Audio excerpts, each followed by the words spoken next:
Welcome to the New England Football Show. I'm John Saranitas, and as always, I'm joined by my partner, Kevin Stone. And tonight we are joined by Chris Vannini, national college football writer from The Athletic. Chris, how are you this evening? I'm doing well, guys. Thanks for having me.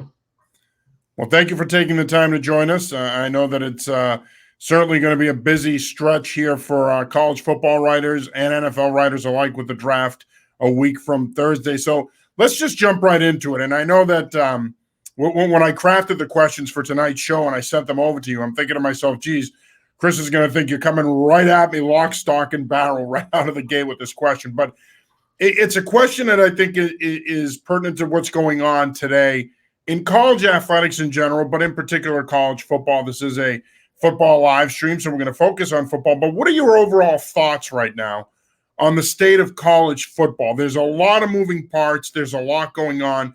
What do you think about what's going on with the transfer portal, coaching movement, players possibly getting paid? Just your overall thoughts on the state of the game right now.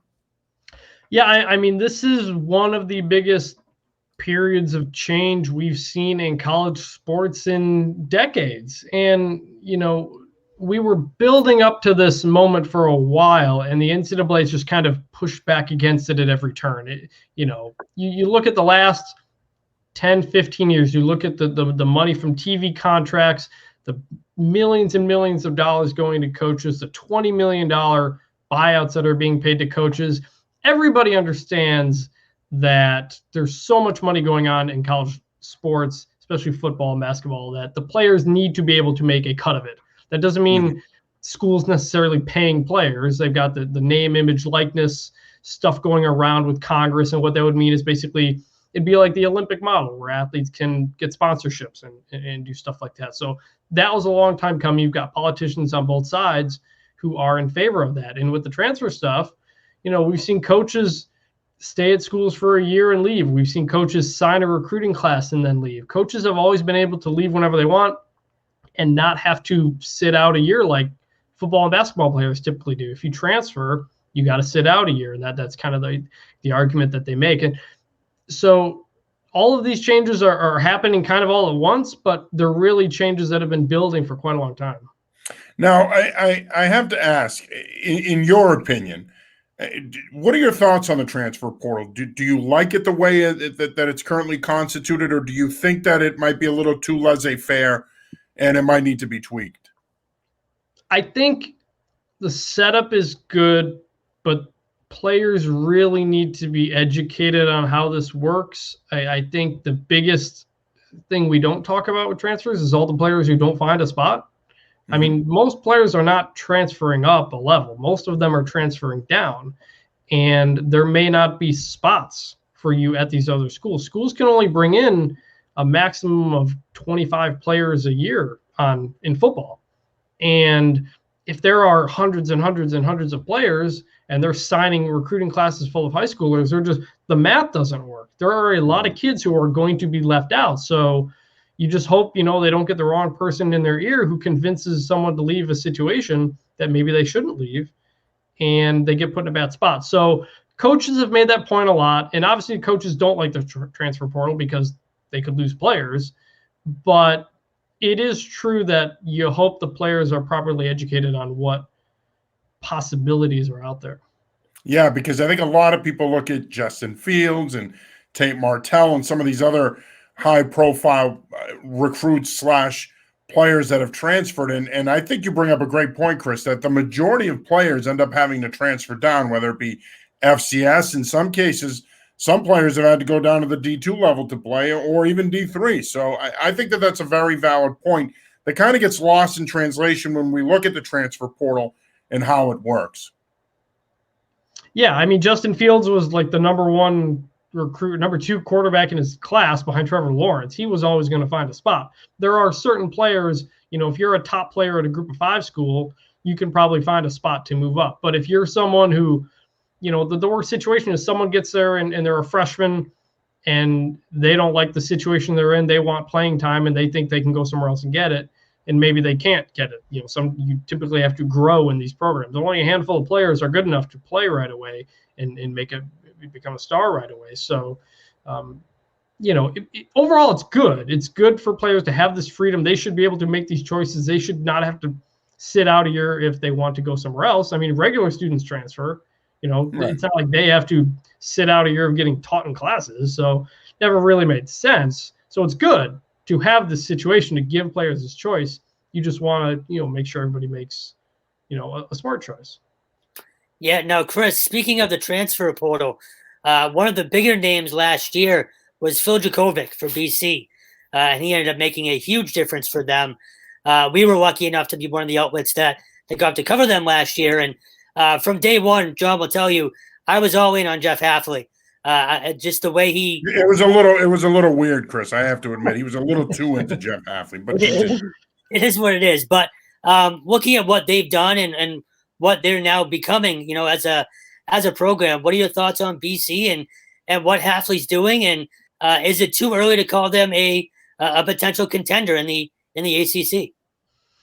Well, contender in the ACC is tough because you've got Clemson sitting there and you're in the same division as Clemson. So I'm not going to say BC can win the ACC anytime soon, but the trajectory is good. To go 6-5 in his first year, which was a tough year without having to really be around his players all that much in that first season. They beat the teams they were supposed to beat. They lost to 4 ranked teams. They lost to the teams they were supposed to lose to for the most part. And then obviously they decided not to play a bowl game. So that's a good step forward, and recruiting has improved quite a bit. I mean, they were the bottom of the ACC for a number of years. He comes in, they have the number 8 class, which is an improvement. It was a short turnaround. And now they've got the number 2 class in the ACC for 2022 right now. I mean, it's early. They only have, I think, 11 commits, but recruiting has picked up in a major way. So things seem to be trending in the right direction for Jeff Hafley. Go, John, go ahead. No, I was going to say, you mentioned recruiting, Chris. Clinton Burton, a 4-star kid that commits last year, and now they've got a couple of 4-star commits in that 2022 class. So certainly Boston College had never seen that. For all the success that program has had through the years, it's been primarily with 2- and 3-star recruits, and Hafley's definitely up the ante in that area.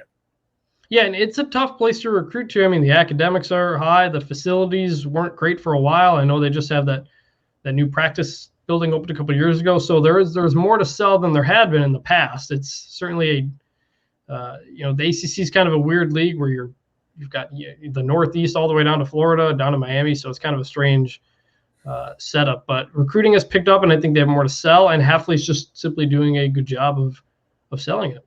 And just as a quick follow-up, your thoughts on Jakovic overall, because I thought he took some huge steps later in the season last year, even though he separated his shoulder and kind of had to deal with that towards the end as well. Yeah, man, he got beat up quite a bit, and you just really didn't want to see him get one of those big injuries that kind of kept him out for a while. So that's an example of the transfer portal. Transfer is really making sense. A guy who was at another place for a while and wants somewhere to play, knows he can't get it where he's at, and he goes and he gets it. It was a great situation there. He had a good year. He really sparked that team, and it was really, I think, what they needed to move forward from what kind of they had been for such a long time under Steve Addazio. Speaking of moving, let's move out to Central Mass and talk a little bit about UMass. Obviously, it's been a struggle for the Minutemen in recent years. Of course, a few years back, they made the move up to FBS. It's been a move that's been ridiculed, and it's been a move that's been questioned. And there are some alumni and fans alike that believe that the program might be better off going back down to FCS. But talk a little bit about your thoughts on Walt Bell, and can he get this program turned around? Because as you well know, Chris, it's not always easy to turn around the mid-majors. It's easier to turn around the Power 5 programs, but the mid-majors, it's not as easy. Well, and it's especially difficult as an independent. I mean, you have less, what are you playing for? You're playing for, I guess, a bowl game. You don't have a conference championship to play for. You don't have annual rivals you typically play every year. It's a tough sell. Ever since they moved up and, they were in the MAC for a little bit, now they're an independent, and it's a tough life. I mean, New Mexico State is in that same boat. UConn is in that boat, although voluntarily they left their conference for basketball purposes. And then Liberty. And Liberty last year goes 10-1 or something like that. But Liberty has all the money in the world. They can hire Hugh Freeze and pay him millions of dollars, and they're in Virginia, so they're not far from players. It's tougher to get players to a place like UMass, both geographically and the state of the program. So, Walt Bell, he's playing the long game, and that they're really, they go really young, and he's going to take some time to try to build this. But it's tough. No matter who's in that spot, it's really tough. And should they move back down to 1AA FCS? I don't know. I did a story on this last year, and nobody wants to do it. Nobody wants to really be the person to do that. The money is probably not better, even as an independent. The money they get from playing these non-conference road games where they go get beat up by a school, that money is really important to the athletic department, and you don't get that same kind of money when you're at a lower level. So it's a tough call. It's in a tough spot. It's going to take a few years, if Walt Bell gets that many years, to really kind of tell if there's going to be progress or not. Chris, I'm really glad that you mentioned the money piece, because I've talked about that openly, that as easy as it is to say, well, they should go back down to the FCS level, to your point, the money's not going to be there. Auburn was going to pay them $1.9 million last year to play before COVID hit. You're not getting $1.9 million to play Auburn if you go back down and let's say you get into a conference at the FCS level. They're not going to pay you $1.9 million to come down to Auburn and get your ass kicked. The truth of the matter is you're going to get that payday if you're an FBS school, especially because, for years, let's face it, the Power Fives, or even before they were known as the Power Fives, they were beating the bag out of these FCS schools. And it got to the point where a lot of these blue bloods would open the season with 2 or 3 FCS softies. They'd beat the heck out of them, and then they'd get into conference play. Well, they've gone away from that now, a lot of the bigger schools, because they look at it as, well, it doesn't help us in terms of our national profile. And while we can win these games, it's probably not good for recruiting, and we should probably beef up our schedules. And so I think it would benefit UMass to stay at the FBS level for sure. And I think you also brought up another great point. I think Liberty is an interesting comp because they've played each other in recent years. But you mentioned Liberty's endowment. They've got big bucks behind them. It's a much more fertile recruiting area. UMass has invested in facilities and trying to build a program. But that's the other thing that people have to understand. It's a much tougher sell to come to Amherst, Massachusetts, than it is to go to Virginia. And Liberty has facilities that will rival almost anybody in college sports. I mean, Jerry Falwell, they wanted to turn that into the Notre Dame for evangelicals. They have invested literally hundreds of millions of dollars. Their facilities are ridiculously good. And that's just kind of the way Liberty has approached it. UMass just isn't in that financial situation. So, it's more of a UConn, New Mexico State type of situation. Obviously not a Notre Dame or a BYU, and certainly not an Army. It's a tough sell. It kind of comes down to what do you want? Who do you want to play? Do you want to go back down and do you want to play the Villanovas and the Rhode Islands and stuff like that and be more of a regional team? Maybe a lot of fans want that. I don't think it would be better financially, but that's kind of everything in sports now is kind of where is that balance between what's better for money and maybe what's better for keeping fans interested. Yeah, real quick before Kevin asks his question, do you see them getting into a conference anytime soon, or do you think it's going to be life as an independent for a while? I don't. When I look at the independents and who could join a conference, I think Liberty is a maybe because of the money, but they've been turned down by conferences because of everything that comes with their, religious and political situations. So, New Mexico State would love to be in a conference, but nobody wants them right now. Army is going to probably stay an independent. You look at the American Athletic Conference, they're currently at 11 teams because UConn left. They've been in talks with Boise State. Do they do a football only thing? They may add a 12 to get back to 12, but it's got to be the right fit. It's got to be someone who's going to boost that conference's image, and UMass isn't a school that would do that. Now, Chris, staying in Massachusetts, one team that has found success is Holy Cross. They just won back-to-back Patriot League titles. Just kind of curious your thoughts on them, and in particular what Bob Chesney has been able to do, because this year in particular, again, it's been a shortened season, but they've been very, very good and somewhat dominant, to be honest. especially the other day. I think it was 5 interceptions on defense. So just your thoughts on what that program has been able to do so far. Yeah, I mean, back-to-back conference titles. It's, a quarter of their conference titles in their school history. And they may be 3-0 this year because they only played 3 games, but they're not going to put that on the banner. It's still a conference championship. So it's still a playoff berth in a weird situation for everybody. So you got to give them credit. Being matched up with South Dakota State, the number 1 seed in the tournament's tough, but that kind of happens with the league you're in and kind of what the program is. But Bob has won everywhere he's been. This is his 3rd head coaching job up there in the Northeast, and he continues to take over a team and make it better. And we've seen that in 3 years of what he's done there. So just, he continues to do a really good job everywhere he is.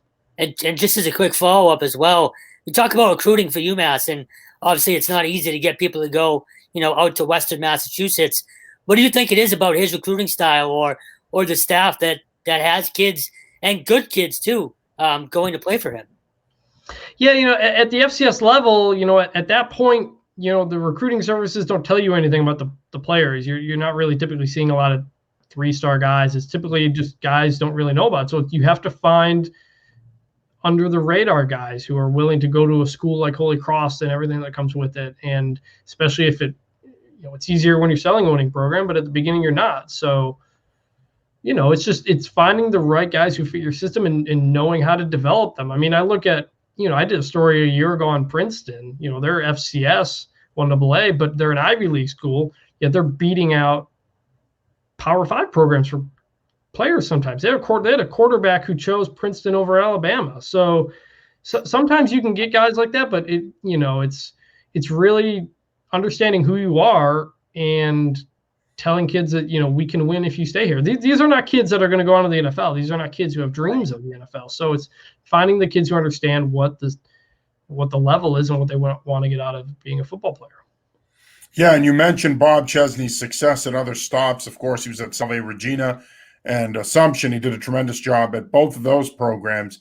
And obviously his style, his approach, the type of staff he's put together, the way they're recruiting, it's obviously paying dividends on the field. And I think you also brought up another great point, Chris, about at that level, at the FCS level, you're unearthing diamonds in the rough. You're not recruiting the 4- and 5-star kids that are well-known, that are being recruited by multiple schools, and these are kids and names that are familiar on the camp circuit. I mean, these are guys that you really have to dig in to find. But it is amazing to me, you watch them play in that Patriot League championship game, the first ever Patriot League championship game, and you can't be impressed by the number of talented young players that they have.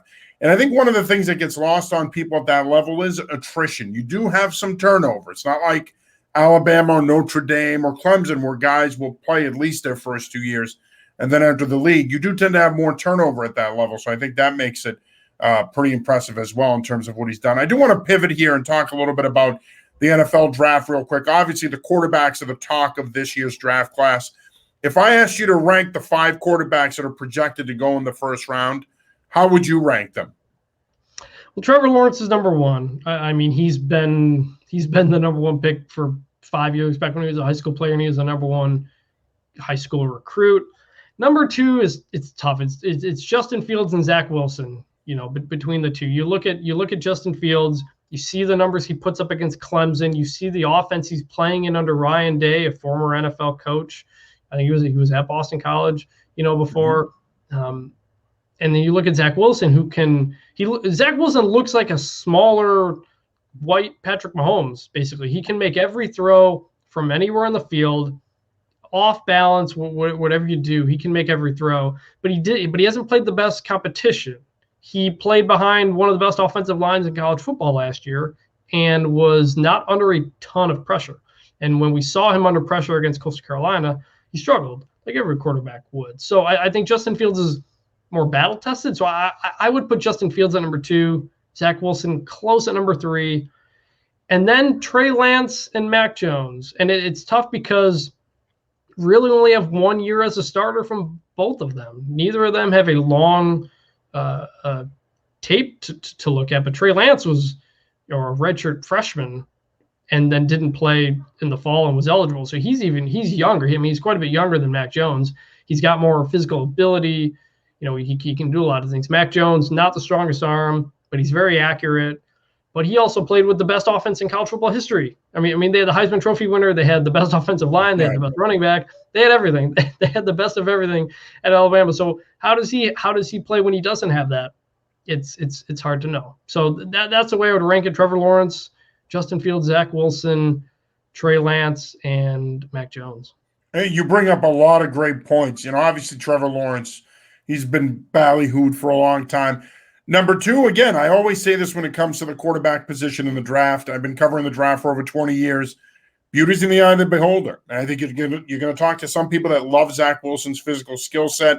They love that arm strength, that release. But then you're going to talk to people that like Justin Fields, and they're going to make many of the same points that you just made. And then, of course, now it becomes a question of who goes for. Is it Trey Lance or Mac Jones? I think with Trey Lance, regardless of who takes him, and I still think I'm convinced, and you know, if you think differently, feel free. I'm convinced San Francisco traded up to 3 to take Trey Lance. I think he's their guy. I think they're set up to allow him to sit for a year and develop and learn how to be a pro. But Mac Jones is an interesting case study as well, because you hear people talk about Tom Brady, which I think is outlandish. They had a similar college career trajectory in that they both had to sit behind more talented quarterbacks, but then when they got their opportunity, they shined.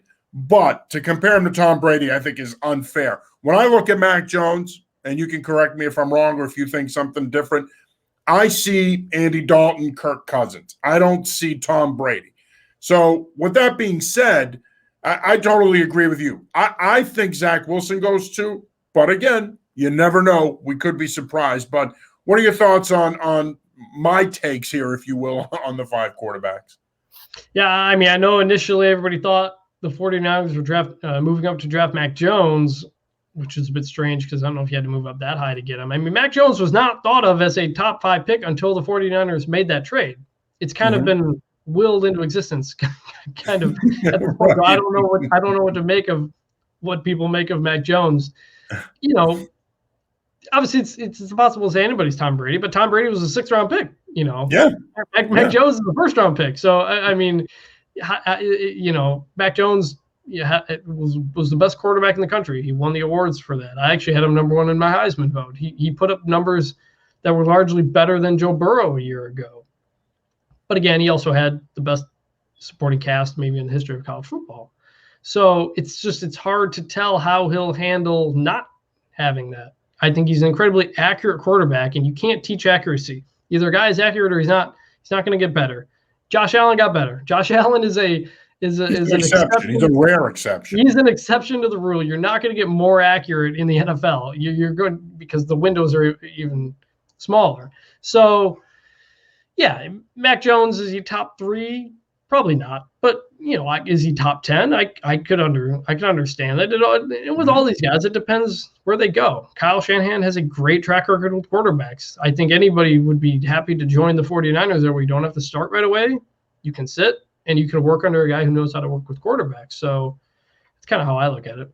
Oh, and you look at a guy like Davis Mills, who's got next to no resume, has an injury history, and we're talking about him probably being the 6th quarterback off the board. And there's some people that have speculated recently that they wouldn't be shocked if he went in the bottom of the 1st round, which I would be shocked given, again, the lack of a body of work and the injury history. But it's the quarterback position. Everyone is looking for that guy, and all it takes is one team to say, you know what, we think Davis Mills, despite his shortcomings, can be that guy. Why not trade back into the 1st round and take a shot at him?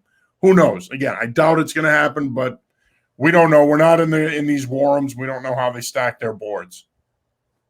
Yeah, and I mean, like, there aren't 2nd round quarterbacks. You know, if someone wants a quarterback, they take him in the 1st round, and then it's just kind of how it typically goes. Quarterbacks are always the most, you know, overvalued draft picks, but it's also the most important position in sports. So it kind of makes sense. So if you like a guy, you got to get him probably in the 1st round, because then you never know what can happen after that. Yeah, and the drop off this year is pretty drastic after Mac Jones. Unlike next year's class, which I don't think he's as good as at the top, but it could be deeper. I think it's a pretty sharp drop off in this class after Jones, and it's amazing listening to people talk around here because they're hoping that the Patriots trade into the top 10, but if they don't, you're looking at a Davis Mills, possibly a Kellen Mond, maybe a Jamie Newman, but that's the reality of the situation. Unless the Patriots can somehow figure out a way to get into the top 12 to maybe have a shot at Mac Jones, unless they get into the top 5, realistically, they're probably not going to get in on the first 4 guys. But certainly, it's a pretty steep drop-off after Mac Jones. Yeah, and if you're the Patriots, those Kellen Mond, Jamie Newman guys you mentioned, those aren't guys that are going to carry your team, and that's what you need when you're drafting a quarterback right now with the situation they're in. They need the guy. Probably not going to find another Tom Brady in the 6th round. So if they like a Mac Jones and Trey Lance, and they know one of them is available, then yeah, maybe they do trade up into the top 10 to get him, because how much longer can you go without having that guy? The odds of getting that guy in free agency are not good. I mean, actually, I know this year's kind of a weird QB free agency year with trades and everything, but typically you don't get those guys anywhere but a big trade or the draft. Hey, I'm going to move the last question up here on Stone real quick since you mentioned the Patriots, and then we'll come back to the next question. If you are the Patriots in this situation, what do you do if you're Bill Belichick? Do you trade up, stand pat, or trade down? So if you're in his shoes, Chris, what do you do? It depends on the order in which the quarterbacks go. If Mac Jones is still sitting there outside of the top 5 and you really like Mac Jones, then go for it. If it's Trey Lance and you don't like Trey Lance, then don't go for it. Then I would sit where you are and maybe draft a Zaven Collins out of the linebacker out of Tulsa, who he's a great incredibly athletic dude. Yeah, he's incredibly athletic dude. You can play him anywhere. He's going to be a really interesting guy to watch. And if for whatever reason you don't like where you're at, when the pick comes around, trade back, maybe try like an Elijah Moore, the receiver out of Ole Miss, who put up huge numbers. So do they trade back, sit, or wait? I think you just kind of got to wait to see how it plays out. I think if there's a quarterback specifically that you like and you see him outside of the top 5, then you make the move. But if he's gone by then you probably sit back and wait to see how things look when your pick comes around. Patriots fans don't want to hear this, but I will say this. Zaven Collins, to me, is Dante Hightower 2.0. So if they don't get a quarterback in the first round, Patriot fans, don't get upset if they draft a guy like Zaven Collins, because I think he's an impact guy that can impact the game on 2 levels in all 3 downs. I think he'd be a pretty good pick for them. Go ahead, Kevin. So, Chris, last question from me, and it's a 2-parter. First of all, how close do you think we are to expanding the playoffs for college? If it was me, I'd want to see – I'd like to see 10 teams, but I don't think that's ever going to happen, really. So how close do you think we are to seeing it? And then the second part is, what do you want to see overall for the system moving forward? Well, as for when, you're looking at maybe 2023, 2024, because that's when the TV contract comes up. That's when the whole system kind of gets possibly rebooted. And there is momentum from a lot of people to expand the playoff for different reasons. What should it be? I think it should be 8. I think you should have 5 automatic bids for the Power 5 champions, 1 automatic bid for the group of 5, and 2 at-larges. The reason is college football is becoming way too top-heavy.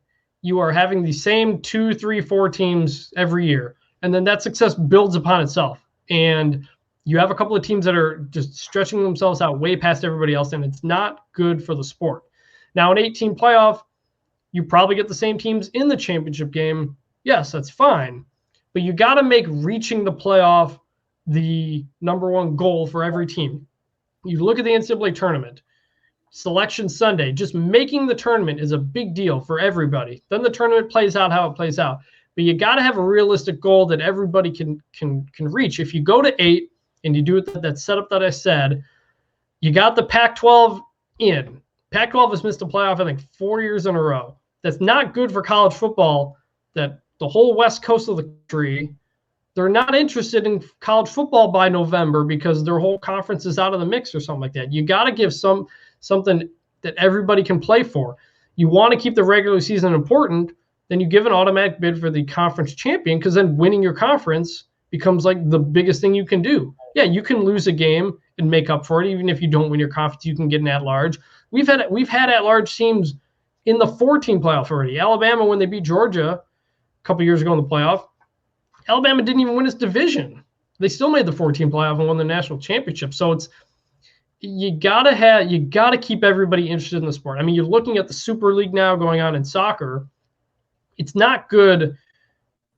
The little guy brush aside. It's not good that half of Division One FBS cannot make the playoff. A Cincinnati cannot make the playoff going undefeated. A UCF cannot make the playoff.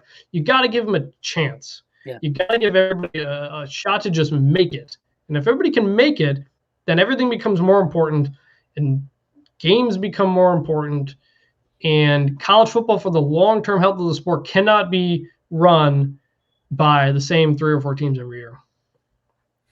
No, and I think you bring up a great point. I think 8 is the ideal number. And I think that's been my bone of contention with this format since its inception, which is, again, if you're a mid-major, if you're a Pac-12 program, if you're a Mountain West, if you're a program west of the Mississippi, even if you're good, BYU going into that Coastal Carolina game, for example, a program like BYU should have a shot to play for a national championship.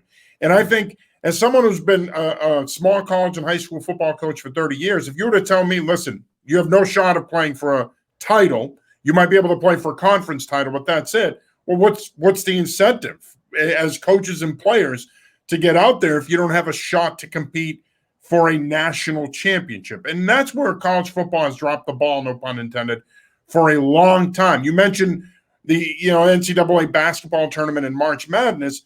They've done it right. Now, again, I get it. There's some people out there that think that you should expand it 16 to 24 to 32 teams even. They'll never go there. They'll never do what they're doing at the FCS level. But I wholeheartedly agree with you, Chris. I think you need to go to 8, and I think you need to do it sooner than later, because right now, you've seen it the last couple of years with the ratings. Interest is waning in the college football playoff. No matter how much ESPN is trying to pump it up and play it up, interest is waning because you already know it's either going to be Alabama, Clemson, Ohio State, Oklahoma, LSU, or maybe someone else sneaks in there out of the Pac-12, for example, or the Big 12. So they need to figure it out, and I think the sooner they can do that, the better.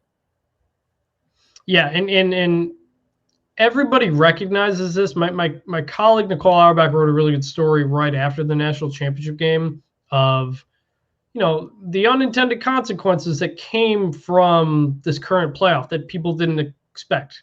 People didn't expect the playoff would become the only thing that mattered, and suddenly playing in the Cotton Bowl didn't matter to teams, and everybody in Florida skips a game. They didn't foresee 2 teams meeting in the championship game like 3 out of 4 years or whatever it was. It was a step up from the BCS, the 2 teams, because almost nobody had a chance there. Right. But it has created more of a tiered system because it had the illusion of fairness. They made you think, 4 teams, maybe a Boise State could get in now. Well, no. UCF goes undefeated 2 years in a row, and they don't even get close. Cincinnati goes undefeated this year. They don't even get close. That's when I think a lot of people realized, okay, this is not right. Something needs to change. The sport is becoming far too top heavy. And like I said, that's not good for the long-term health of the sport, not just for TV ratings, but, popularity of football in the state of California. You got to have players coming from all over the country.